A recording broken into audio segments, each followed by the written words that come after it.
How to use calculator currency converter in iOS 18. Hello guys and welcome back to the channel. In today's video, I'm going to give you a simple guide on how to use the built-in currency converter inside the calculator app on iOS 18. It is actually a game changer if you have this feature because you can convert your currency on the go very quickly.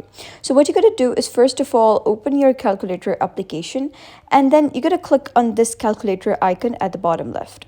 And then you're going to click on this convert, and now you can see you'll be able to see the convert options appear. So from here you're going to click on this arrow and select the currency from which you wish to convert. For example, I'm going to select USD, and then you're going to click on this one over here and select the currency into which you wish to convert. For example, I'm going to type in euro. And now whenever you type something like 45, you can see the 45 USD is equal to 41.67 euro. And you can also swap these from here. So that is basically how you can use calculator currency converter in iOS 18. So if you found this guide helpful, give it a thumbs up and don't forget to subscribe for more helpful tutorials. I'll see you in the next video.